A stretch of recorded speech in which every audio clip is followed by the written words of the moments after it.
雑誌は確かこっちに、ここの棚かな。あ、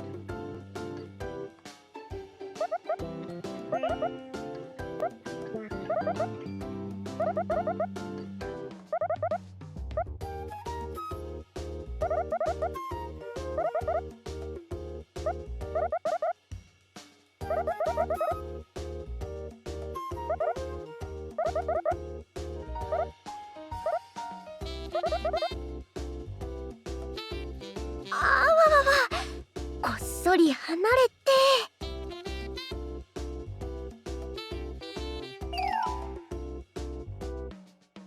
よかった、気づかれなくて。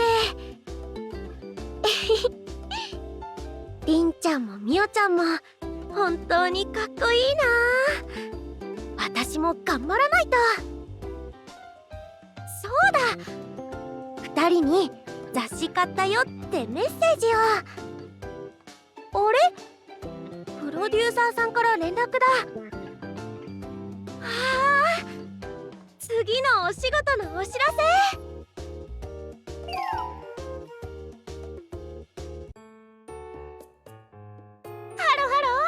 あなたのお耳に潤いを。呼ばれて飛び出てフレデリ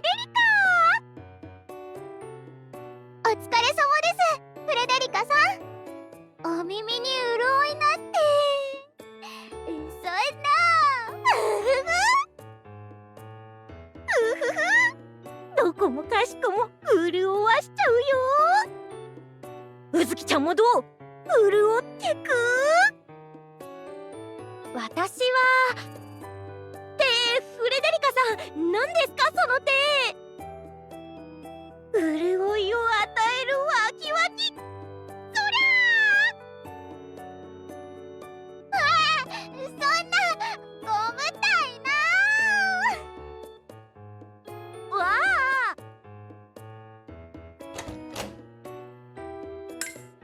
お疲れプロデューサー。ついでに潤ってく？お待ちしてましたよ。ひなこたちへの新しいお仕事の話、早く聞きたくて、もうムズムズしちゃって。あはは、手に持ってらっしゃる資料回しますね。ふむふむ、お芝居のお仕事か。大女優なフレちゃんたちにオファーなんてお目が高い。しかも一つ屋根の下、王子様を取り合うラブトライアングル。恋のライバルたちに育まれる友情。出演者は私たち3人だけなんですね。つまりほとんど舞台に出ずっぱり。私、演技経験はあんまりないですけど、大丈夫でしょうか。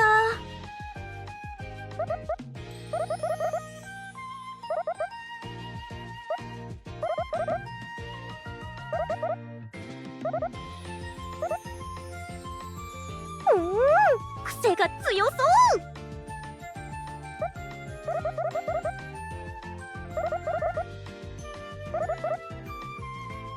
あのお仕事は楽しかったですね。またうずきさんやフレデリカさんとお仕事できて、ひなこは嬉しいです。私も嬉しいです。楽屋でちょっとハプニングもありましたけど、2人を見ていろいろなお勉強もさせてもらいましたし、もしかしたら私たちの頑張りを演出家さんも見ていてくれたのかもしれませんね。それなら期待に沿えるように頑張らないと。あ、うずきちゃんはやる気十分。これは私も負けてられないね。パリで培った演技力披露する時。演劇といえば妄想とくればひなこです。ひなこも気合い入れますよ。はい。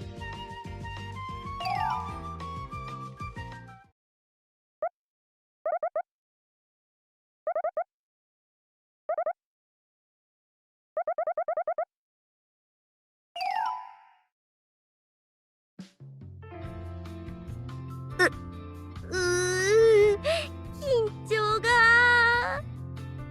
でもこれも舞台のため。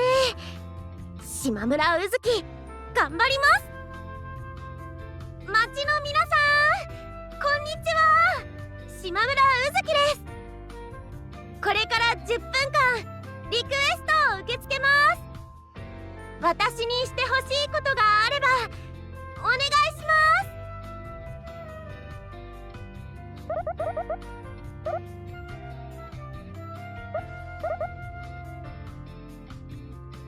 うずきさん、ファイトですよ。乗り越えられたら一皮むける。いけー。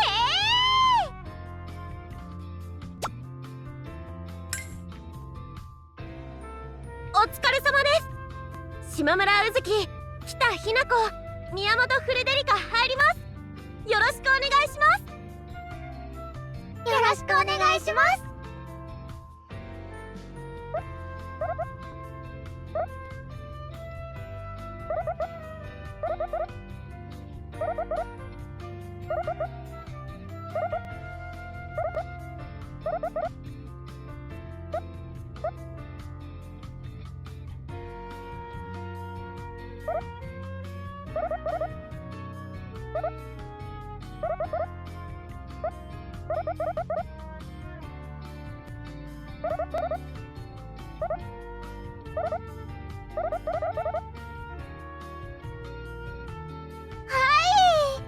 熱の入った曲にふさわしい熱の入った演技をしま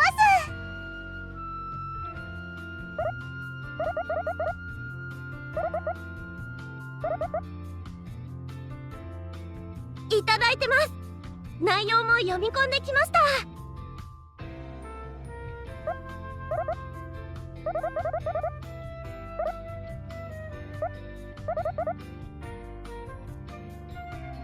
台本が必要ない？あ、もしかして肉体改造からフレちゃんたちの体をハードな舞台仕様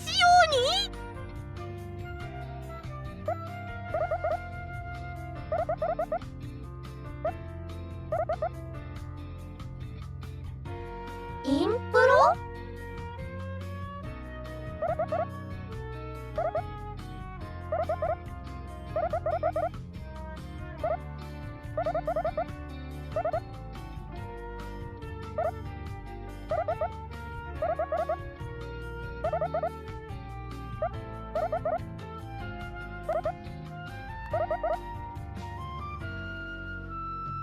即興劇ということは、つまり妄想を形にするということですね。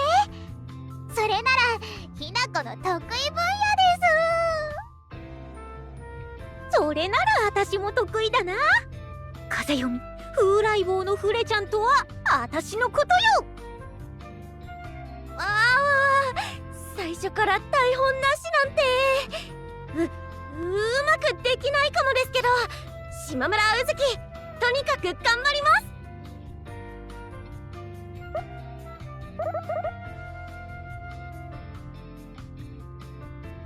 お嬢様方、お茶が入りました。今日はお嬢様方の好きなフランスのアップルティーですよ。いい香り。思い出しますわ。お母様におねだりして入れていただいたの。お父様の分を残してなくて、後々大変でしたわね。そんなことありましたよね。あの時は大変でした。けれど奥方様の真似と言ってうずきお嬢様が入れて差し上げたら、旦那様もすっかり機嫌を戻されて大喜びでしたね。そうなんです。初めて入れたから下手なはずなのに美味しいって言ってくれました。そのおかげで今はお母様よりもうずきの方が美味しく入れられるじゃない。お父様の舌が肥えていく一方だわ。まったく。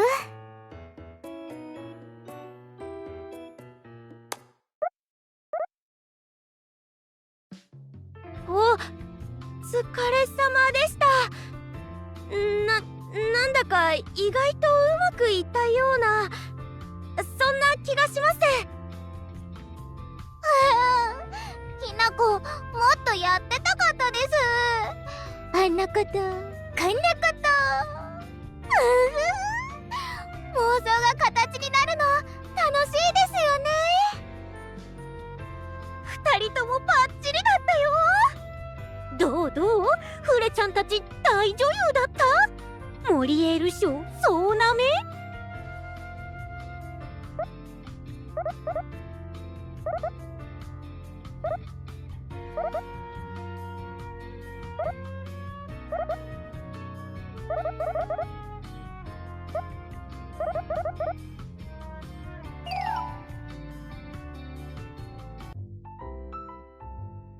優等生だって。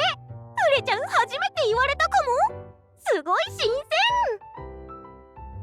鮮。うまくできたと思うんですけどね。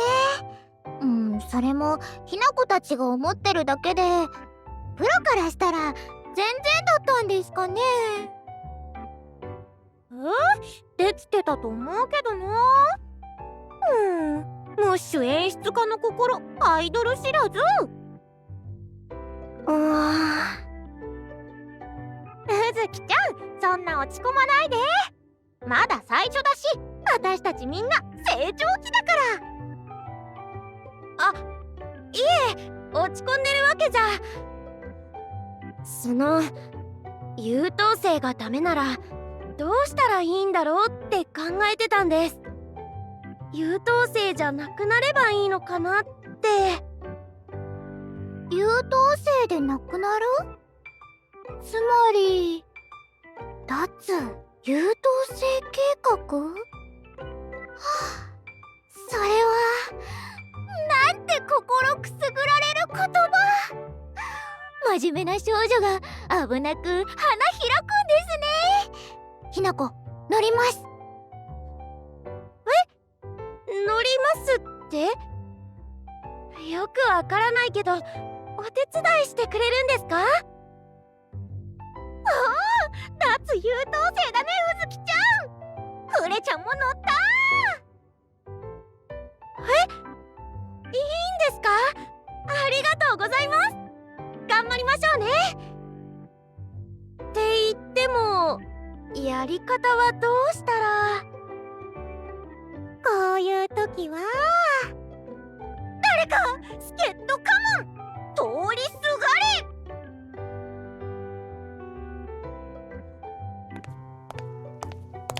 あれ？ひなこにうずきさんとフレデリカさん、どうしたんだ3人揃って。こんばんは。お仕事帰りですか？3人とも不思議な顔してましたけど。舞台のお稽古でね、2人はちょうどいいところに来たよ。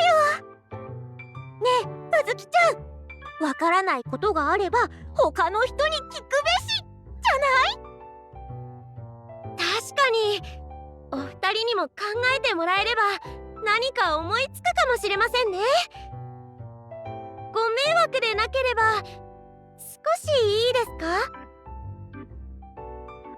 ああ、困っている人がいたら助けるのが正義のヒーローだからな。7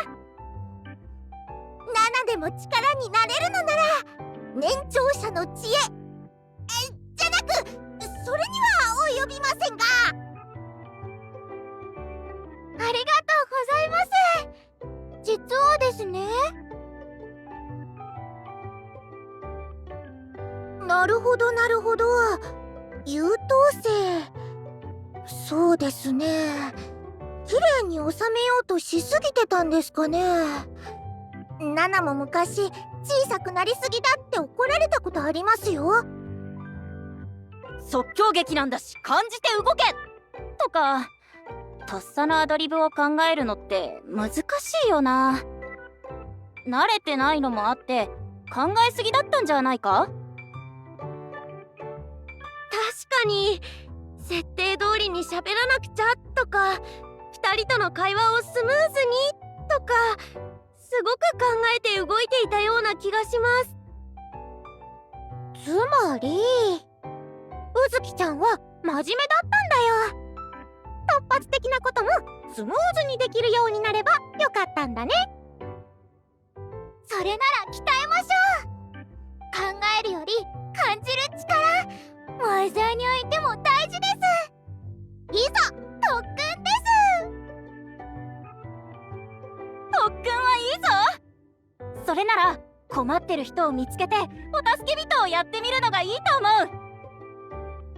う。よく駅前で見かける大道芸なんかもどうでしょう。舞台と同じようにお客さんに見られながら動くレッスンにもなるかも。それいただき。よーし、じゃあ明日から早速チャレンジしよっか。やりましょう。立つ優等生島村うずきなります。頑張ります。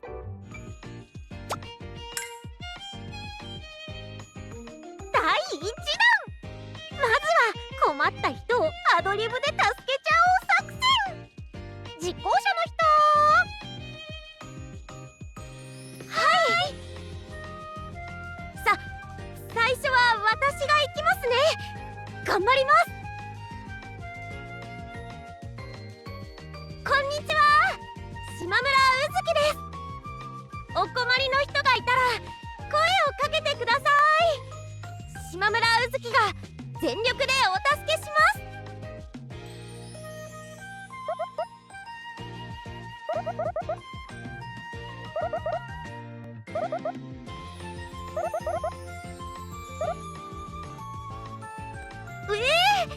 それは大変です。うずきスマイルプレゼントです。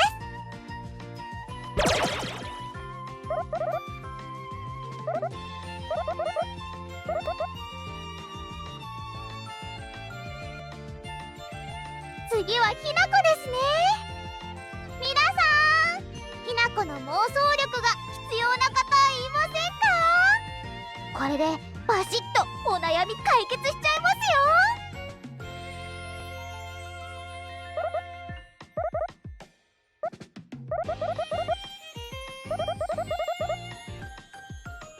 王子様への告白、お任せください。なかなか縮まらない距離だけど、勇気を出して踏み出す一歩。まずは出会いから教えてもらえますか？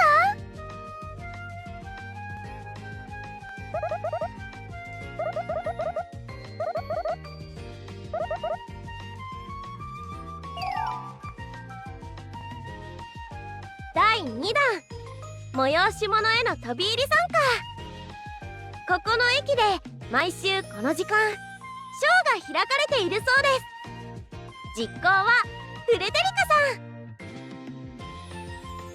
おーい、世界に羽ばたくためフレちゃん行きまーす。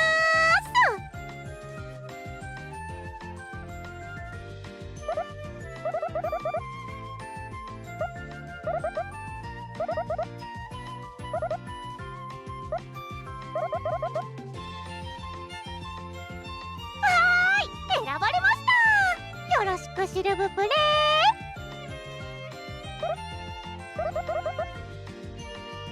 おーっと、それ以上はいけないよ。今の私は世を忍ぶ仮の姿。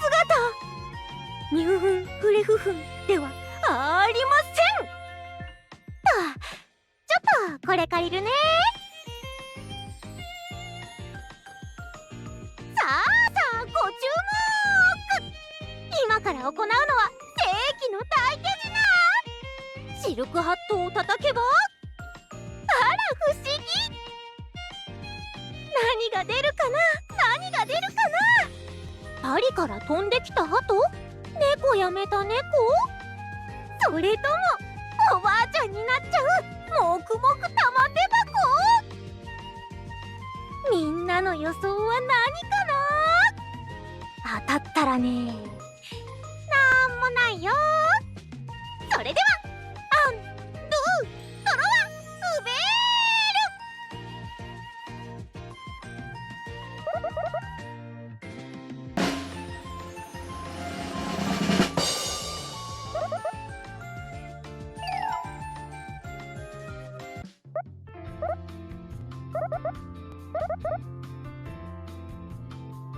よろしくお願いします。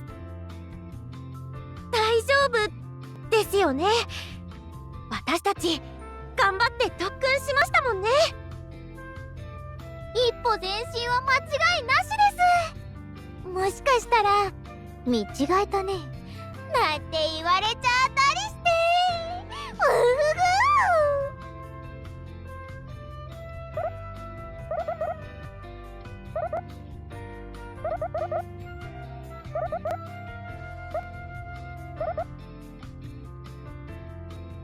この間より難しくなってませんか？特訓の成果を信じてやろう。配役がないとどう声をかけたらいいのか。いえ、考えるより感じろですもんね。ケーキショップ、ケーキショップ。はあ、私モンブラン。今日のクリームの形いまいちだわ。これじゃ買ってもらえないじゃない。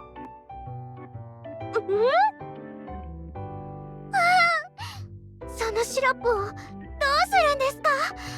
もうコーヒーでお化粧はできてるんですよ。あとはクリームだけで。シロップは甘すぎます。どうやったら目に留まるかしら？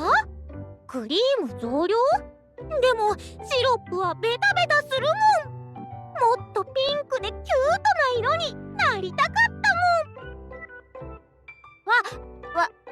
私はイチゴゼリーです。綺麗な器をください。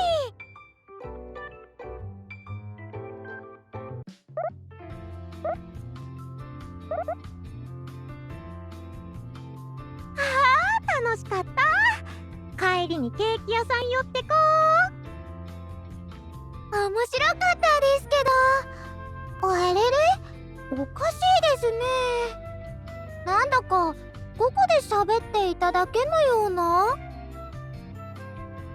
えないで返した方がいいんだって思ったら、なんだか焦っちゃいました。会話を成り立たせるのって難しいです。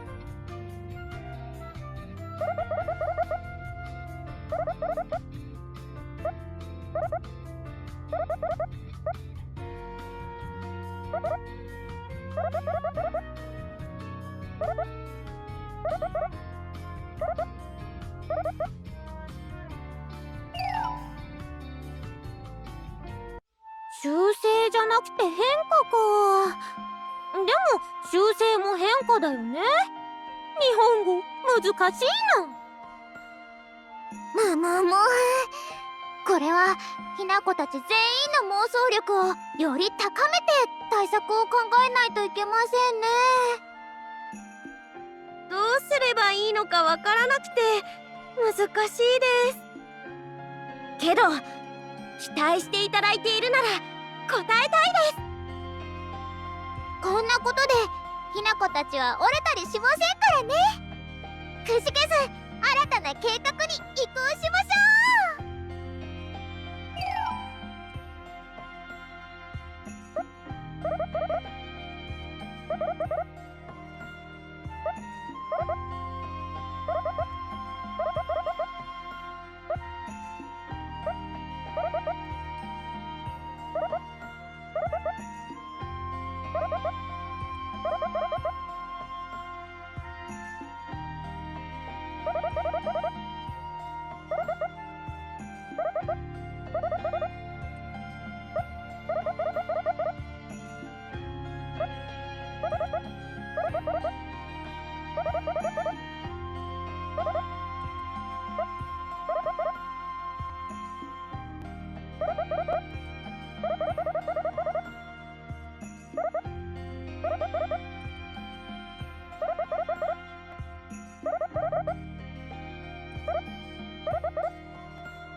若い子に迷惑をかけてしまいました。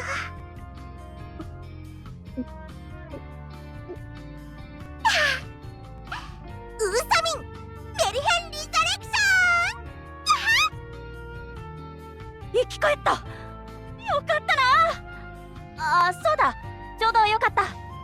プロデューサー、ひな子たちってどうなった？そう、それ気になってました。この間お稽古で悩んでるって相談されたんですけど、どうです？うまくいきそうですか？宇月さんは頑張り屋だし、ひな子もなんだかんだ真面目で、フレデリカさんは何でもうまくこなすだろ？あんまり問題なさそうだけどな。ナナもそう思います。でもうまくいきそうに思えちゃうのは意外な落とし穴だったりするかもですね。特にヒカルちゃんの言うようにフレデリカさんは器用な子ですし、器用な子ってこううまく言えないんですけど、当たり障りなく振る舞えてしまえるというか。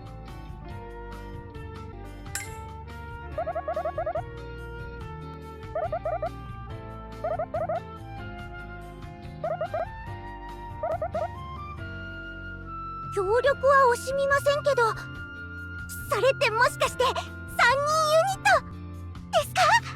ちょっと意外ですね。けど面白そうだ。想像がつかないからこそ先が読めないドキドキがあってすごく楽しそうだし。わかった、もちろん協力するさ。私も前に助けられた側だしな。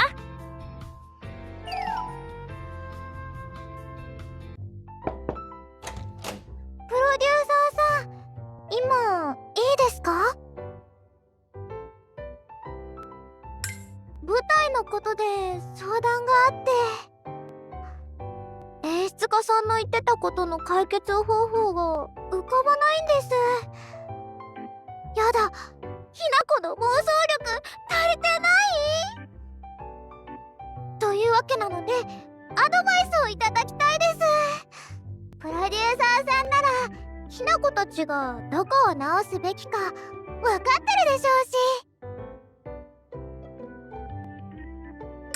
うし、ひな子は期待の眼差しでプロデューサーさんを見ています。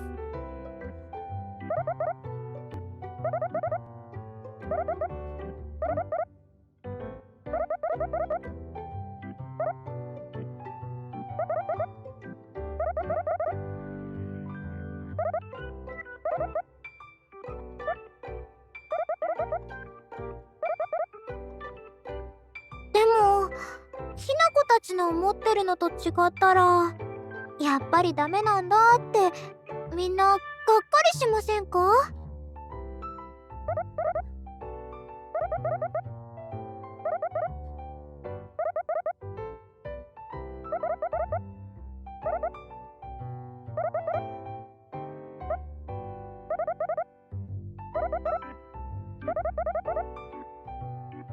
ひな子たちをユニット、宇月さんとフレデリカさんとですよね。全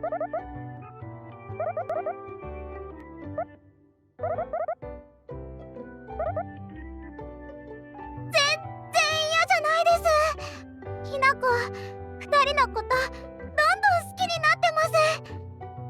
そんな2人とユニット、わかりました。ちで頑張って演出家さんもプロデューサーさんもあっと驚かせてみせま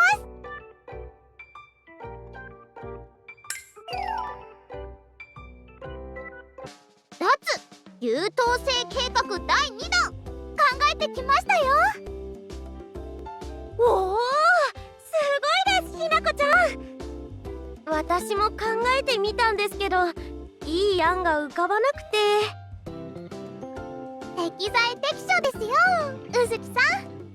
前回の特訓もステップアップはできてたと思います。だから今回は別方向から攻めようかと。脱優等生ということは反優等生です。つまり学ぶべきはじゃじゃーん、不良です。お近くにプロデューサーはいませんか？ひなこちゃんが悪の道に。ダークひなこ誕生しちゃったよ。それはそれでアイドルとしてあり？ダークひなこいいですね、フレデリカさん。ある日ひなこは不思議な王子様と出会うんです。育まれる中、しかし王子様は魔界の王子様だったのです。排除されそうになる魔王子様。ひなこは魔王子様を守るために闇に落ちて、そして追われる身に。ひなこちゃん、戻ってきてください。それで不良になるって一体どうするんですか？それはですね、何も悪いことをするわけじゃありませんよ。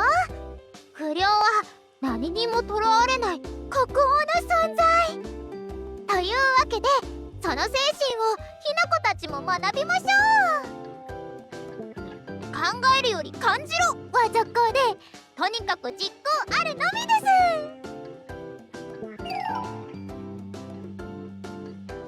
何も寄せつけない強さを得るために、まずは体を鍛えましょう。鍛えるのはわかるんですけど、わざわざ雨の日を選んだのは一体？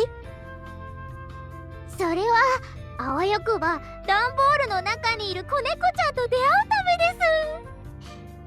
です。小さな動物との出会いは不良には欠かせませんからね。一人と一匹が凍える雨の中で出会い、互いのぬくもりを分け与え、癒しの存在となっていく。たまりません。これは匠さんもされていた由緒正しい不良行為です。フレちゃん、ぬくぬくこたつで猫ちゃんと丸くなりたいの？そういう交流の深め方じゃダメ？それは子猫ちゃんに懐柔された次のステップですから。さ、雨にも負けず風にも負けず丈夫な肉体を得るためにレッツゴー。どう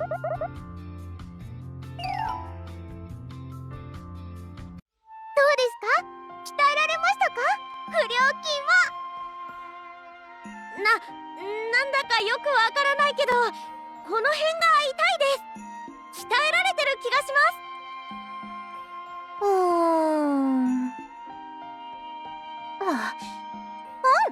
決めた。うずきちゃん、ひなこちゃん、ご報告があります。私、宮本フレデリカは本日をもって脱優等生計画からの卒業を宣言します。脱優等生計画から抜けるなんて、そんな。私何かしちゃいましたか？わかりました。一人だけの修行ですね。不良筋をさらに鍛え上げるための。飽きちゃった。あ、2人と遊ぶのはもちろん楽しかったよ。でも飽きちゃった人が真剣な人の中にいるのは違うでしょ。だからフレちゃんはマイペースに演出家さんをあっと言わせようと思うのです。そうなんですか。飽きてしまったのなら残念ですけど、無理にやりましょうとはお願いできませんね。ひなこちゃんはどうします？私は続けるつもりです。ひなこもまだ続けますよ。フレデリカさん、マイペースにも飽きたらいつでも戻ってきてくださいね。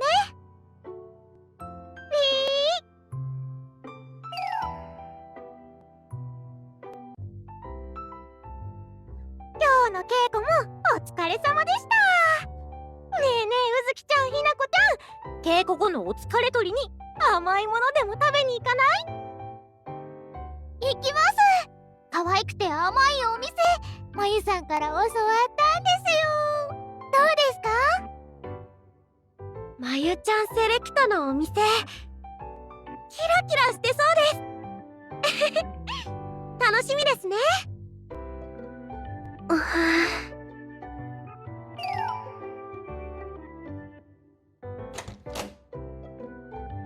れ様です。間に合った。急いで着替えますね。お疲れ様。忙しそうだな。今日も稽古なのか？いえ、今日はさっきまでひなこちゃんと特訓をしていて。あ、そうだ、この間はありがとうございました。いや、あれくらいお安いご用さ。うまくいってるか？なかなか難しくて、フレデリカさんとも。なんかあったのか？喧嘩したとか？違います。喧嘩はしてないですよ。ただ新しい計画を実行中なんですけど、フレデリカさんには会ってなかったみたいで、今は別々なんです。フレデリカさんは何でもできる人なので、きっと一人でも大丈夫だと思います。でもやっぱり私、本当は一緒にやりたいんです。3人で頑張って演出家さんに合格点をもらいたく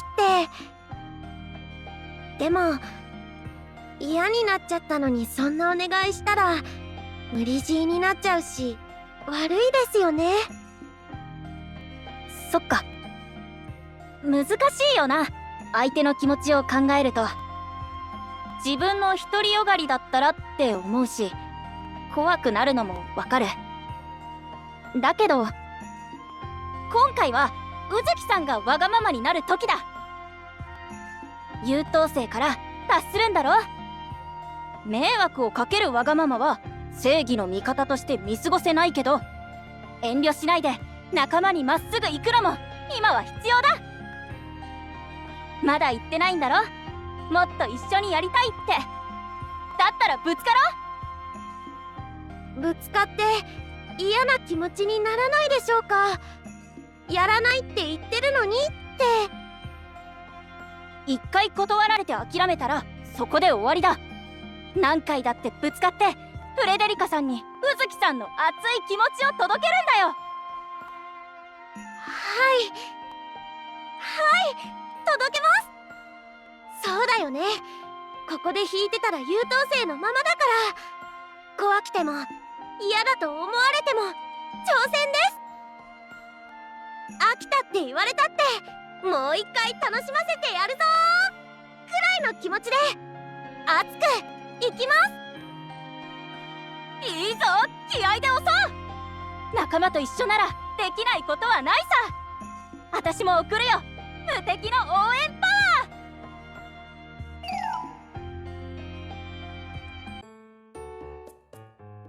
ひなこちゃん、フレデリカさんのことなんですけど、私やっぱりフレデリカさんと一緒に計画を進めたいです。うずきさん、実はひなこもそう思ってました。3人で乗り越えた先につかむ未来、そして強固になる絆。そうすればひなこたちは3人でその前よりもっと楽しめると思うんです。舞台3人で始めたことだから、やっぱり最後まで3人でですよね。じゃあ今日の稽古が終わった後はフレデリカさんとお話ししましょう。フレデリカさん復帰妄想を重ねておきますね。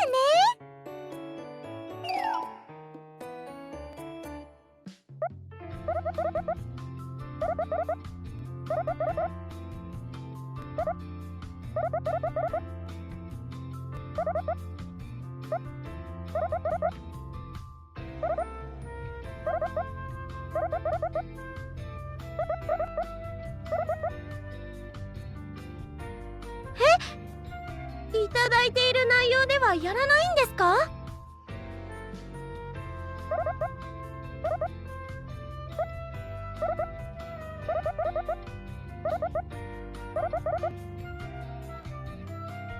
今のフレちゃんたちがやりやすいように簡単にするってこと？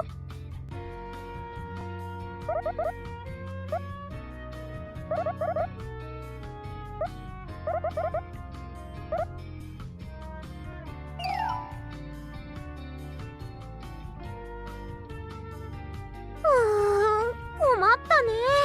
台本変わっちゃうんだって。それでも面白いのかな？どうなんだろうね。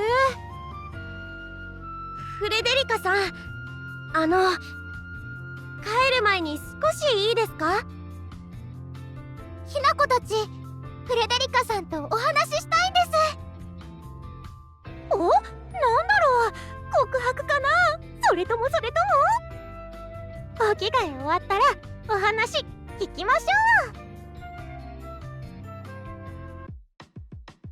フレデリカさん、私たちと一緒に進めましょう。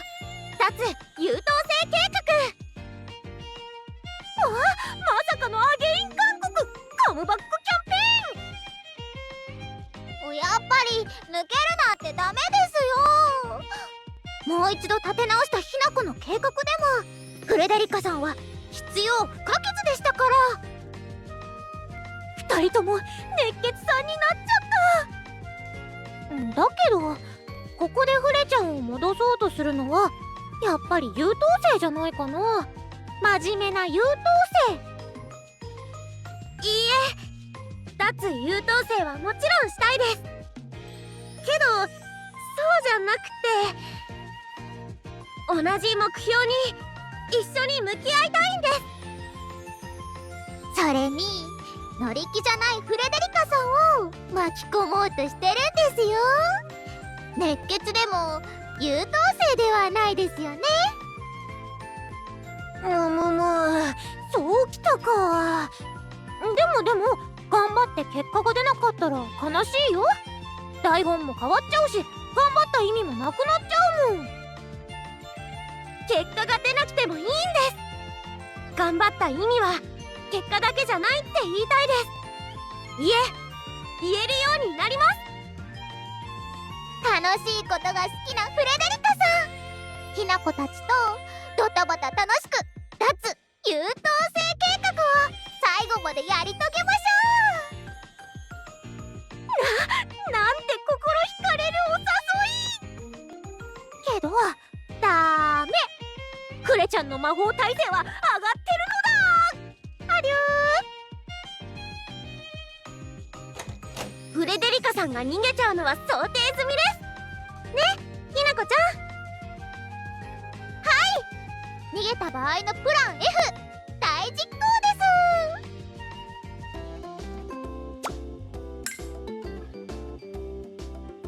わあ、あんなところに幻のパリ味のわたあめ作成体験機が。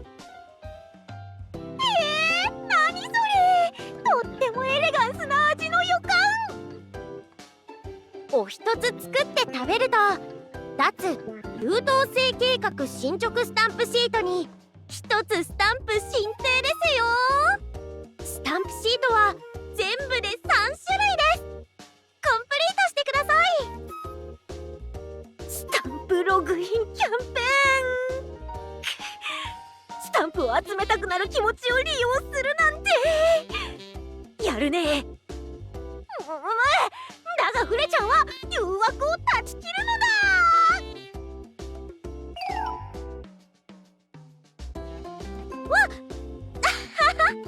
まあひなこちゃんやりましたね私もやっちゃいますから。おや、楽しそうだね。何してるの？フレちゃんも混ぜて。これは不良特訓の一環です。さあフレデリカさんもどうぞどうぞされちゃおう。あっぶないされません。拒否拒否。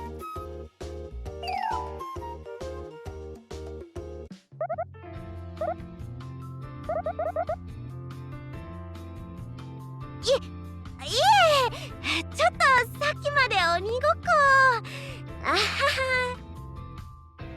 問題ありませんから稽古に入りましょう。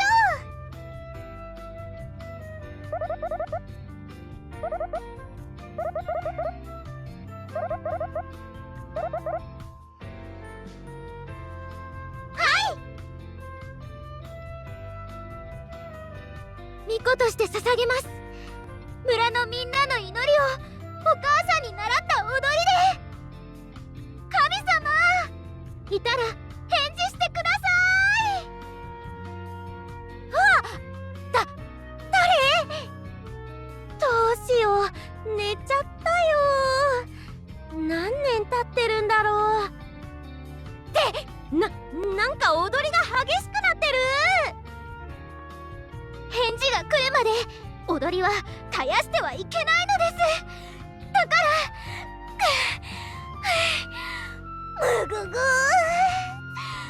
辛い時こそ村の教えを思い出します。もういいよ。わかった。お話聞くから。だから目の前で倒れないでね。こっちからは触れないから。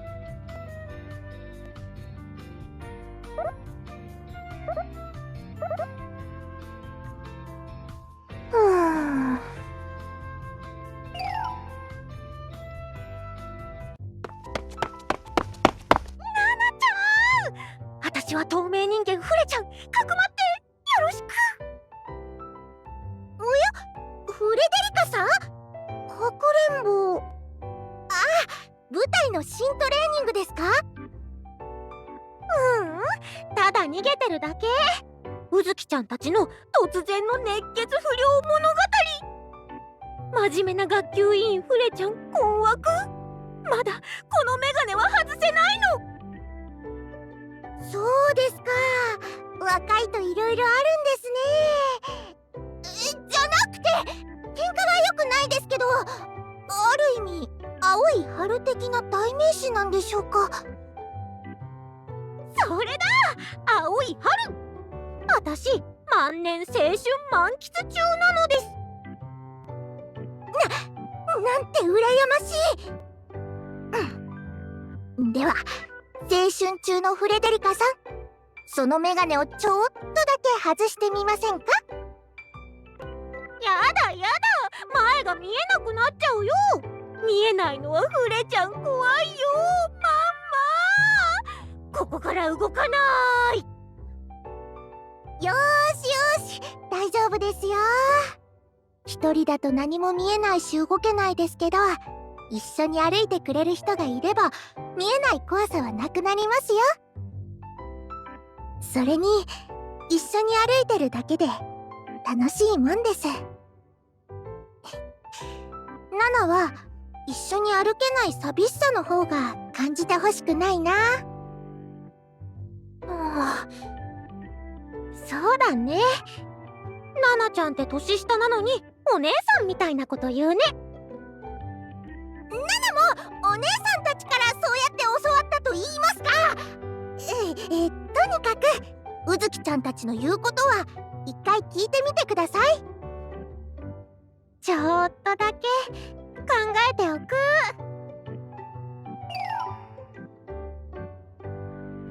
フレデリカさん発見。うずき警部、重要参考人を確保いたしました。よくやったひなこ警部、大手柄です。フレデリカさん、重要参考人として来てもらいます。またフレちゃんを連れて行きたければ質問に答えよ。さすれば扉は開かれん。あたし楽しくないことは嫌。秋っぽいからまた計画に飽きちゃうかも。2人の計画失敗させちゃってもいいの？失敗するのは怖いです。頑張っても期待に添えられないのはすごく怖いです。でも失敗したからなんだって言うんですか？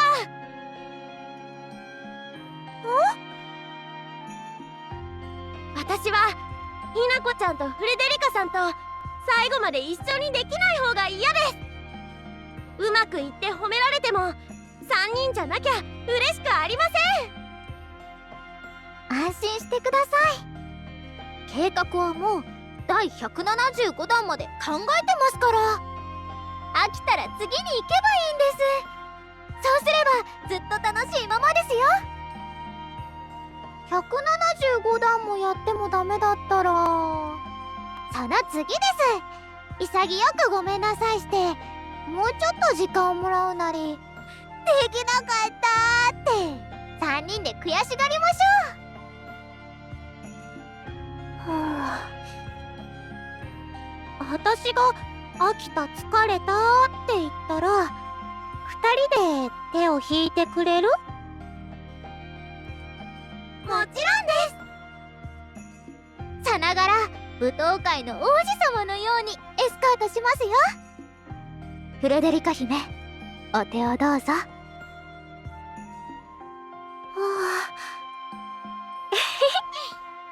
じゃあ目もつぶっちゃおうかな。2人が連れてってくれるところなら楽しいよね。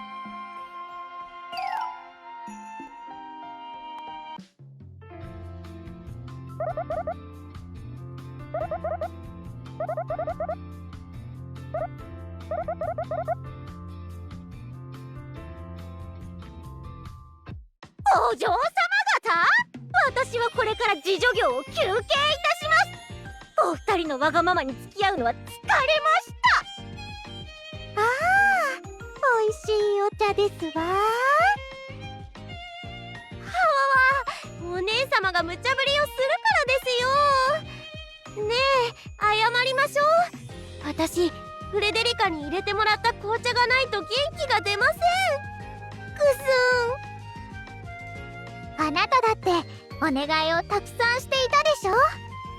それに心配しなくてもあるじゃない。フレデリカの紅茶。さあ、私の分も入れてね。お砂糖は2つよ。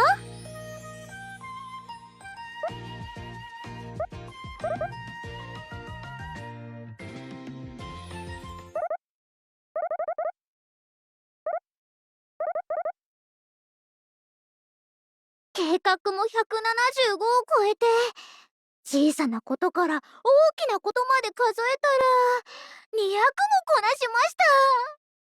これでダメなら悔いないです。はい、やりきりました。私たちの思うところまで。だからどんな結果が出ても満足です。ハンカチの準備はバッチリだよ。けどやっぱり笑って終わりたいよね。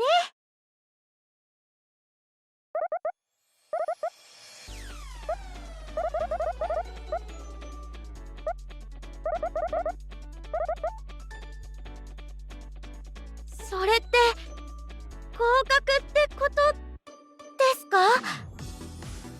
台本今のままでやっていいくらい私たち変われたってことですか？私たちの苦労認められたね。やりました。脱優等生計画大成功で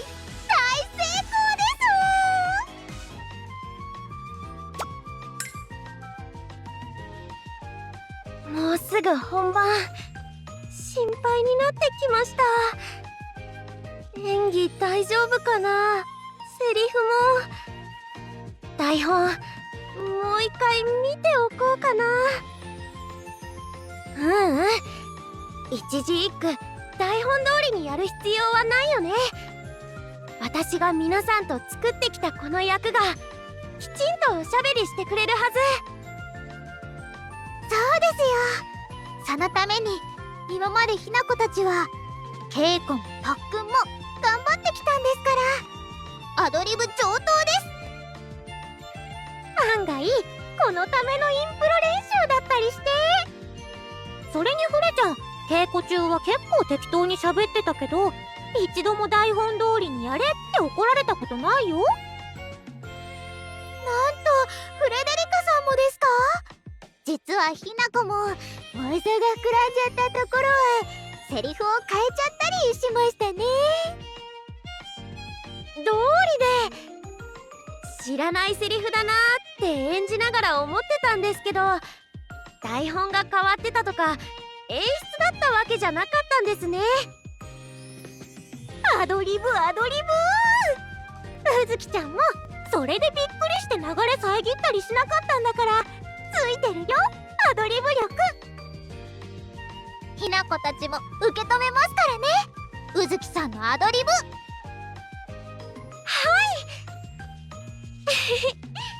なんだか気持ちが軽くなってきました。不安に思うよりも今日は目いっぱい楽しみます。ひな子はひな子ワールドを広げますよ。新規王国民大募集です。私はそうだな、見てるだけじゃ物足りない、私も演じたい、将来は女優ってくらい好きにさせちゃおう。私たちも役も。私もです。フレデリカさんよりも私の役を好きになって帰ってもらうつもりです。なんて、えへへ。その息やよーし、受けてたとひな子だって一番好きになってもらうんですから。なんて言ったってラブトライアングル。あなたは誰と恋をするのと迫る女の子たちのお話ですし。プロデューサーさん、準備はバッチリです。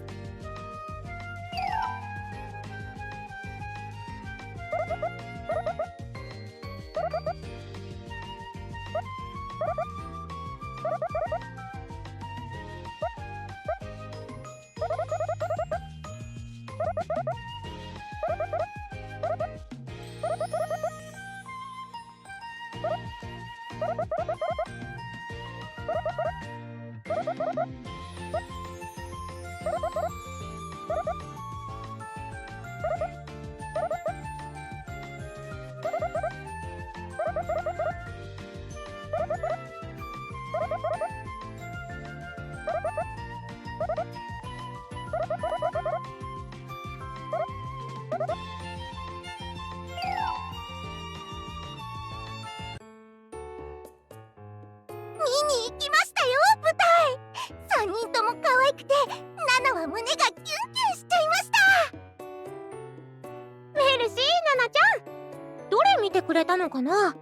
私的にはうずきちゃんが宇宙飛行士になった回がおすすめだったんだけど。そんな話でしたっけ？恋する女の子の話でメイドさんをしてませんでした？でも本当に良かったです。みんなで手を引き合って作っているの分かりました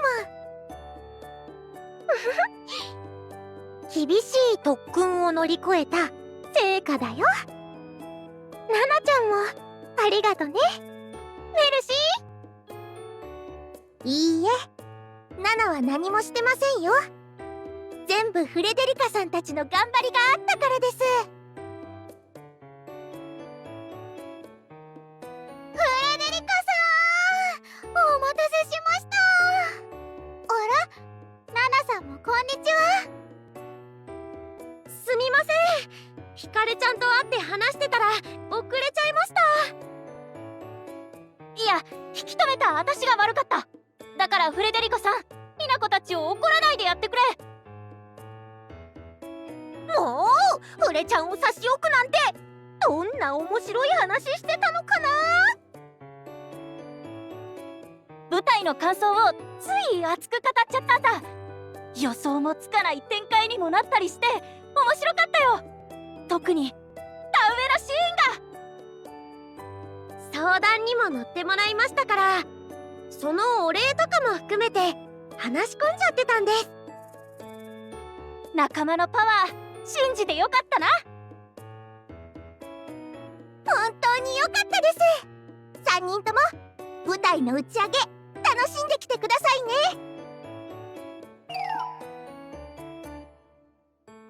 終わっちゃいましたね、舞台。ずっとお芝居のことを考えていたので、なんだか変な感じです。あっという間でしたね。終わってからずっと続編と個別エンドの妄想がはかどって仕方がないです。演出家さんに売り込みに行くしかない。ダメだったら映画でも撮ってもらう。なんだっけ、二次創作って言うんだっけ。自分たちで考えた舞台の続編、面白そうですね。それに舞台だけじゃなくて、ひなこちゃんやフレデリカさんとずっと一緒にいたから、これからまた別々のお仕事で離れてしまうと思うと、ちょっと寂しくて。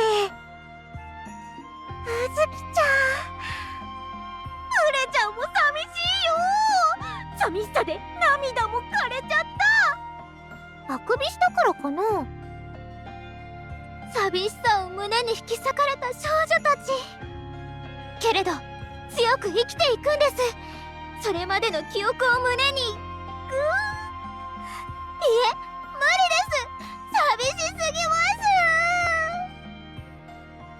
す。ユニットでのお仕事できたらよかったんですけどね。りんちゃんやみおちゃんたちみたいに。そしたら離れてもまたお仕事できますし。はあ、それだ。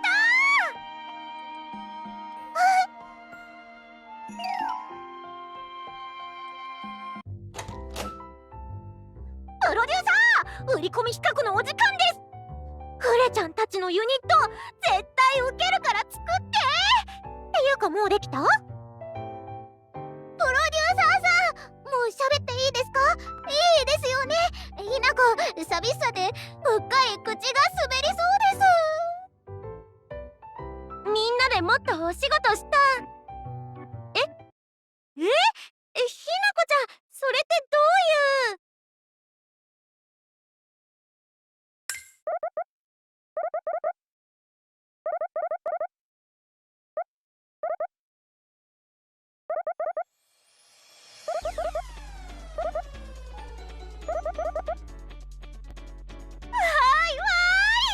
さすがフレちゃんたちのプロデューサーだね。以心伝心で、甘みなんだって。アミマネラ妄想はかどるユニット名です。意味は全然わからないのがひなこたちらしいですね。ありがとうございます。島村うずき、新しいユニットでも頑張ります。楽しみましょうね。ひなこちゃん、フレデリカさん。